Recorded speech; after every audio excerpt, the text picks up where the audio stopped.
Hey guys, thanks for joining me for this instructional video about Latin music and Latin rhythms, specifically from Cuba. Why Cuba, you might be thinking? Well, Latin music is very vast. There's many different styles of Latin music because Latin America is huge. There's so many different countries and regions, all with their different styles. But Cuba is really special because so many important genres and styles have come from there over the last couple centuries.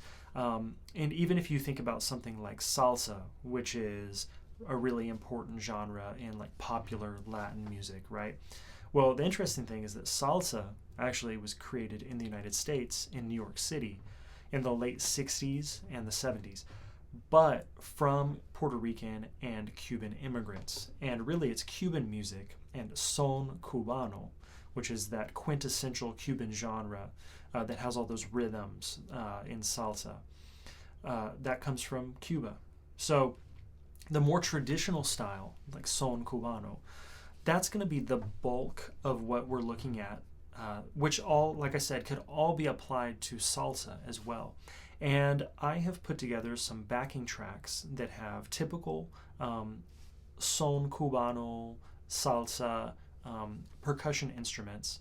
We have congas and bongo and guiro, and bass. Bass is super important. And actually, when I first started learning this genre of music, that was my big hang up. Like, if you're used to hearing the bass in a certain way, playing on a different beat, and then now it's kind of flipped around and it's hard to identify like where the one is, for instance, and it's hard to play along to.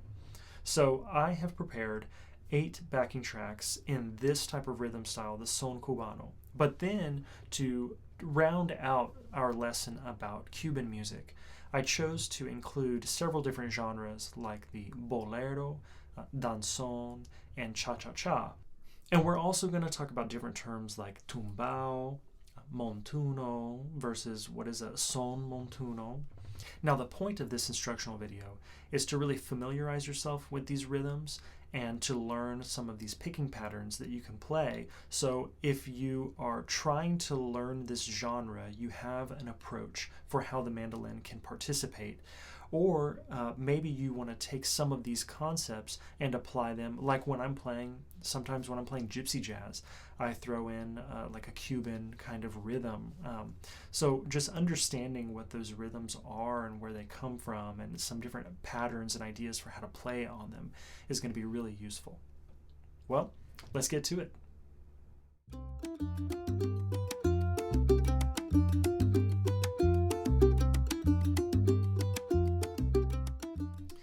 Now, a really important idea that we need to talk about before we look at the mandolin part is what the bass is doing.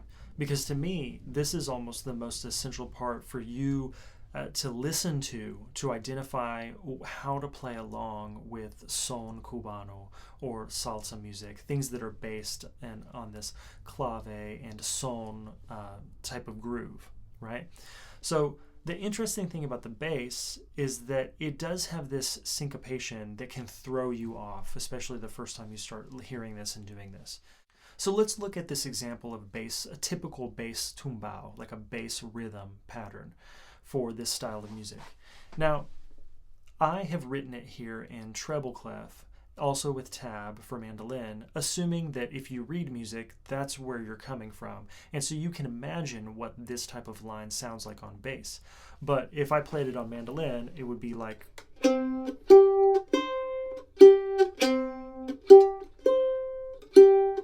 So the interesting thing about this rhythm is that they hit on the and of 2 and then on the 4.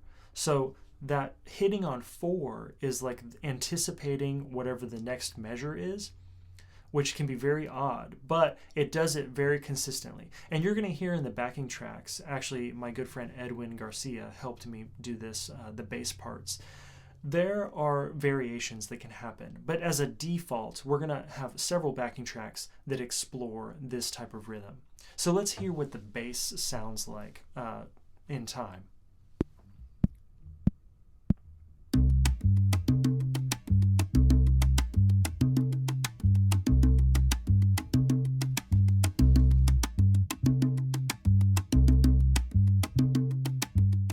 Okay, now we're going to start playing some mandolin on this stuff. And the first concept that I'm going to show you that you can play is really a typical son tumbao, like a pattern that can be played over this type of music. And this is something that the traditional instruments, like the tres, which really was like that main voice in doing those tumbao patterns. This is a very typical line. So what I'm going to show you incorporates a lot of upstrokes, at least in the way I do it, because with my picking pattern, and it kind of depends on what tempo it is, but when it's played fast enough, then I do like maintaining the down, up technique. It helps me feel the groove better and identify like what beat I'm on, and that's just kind of how I feel it. Where I recognize that some players, from the traditional like tres or guitar might be doing more downstrokes. Other genres of music, I definitely use a lot of downstrokes, but in this specific instance, I'm going to show you how I pick this out. So you can see that I'm going down, then down, up. So this one sounds like this.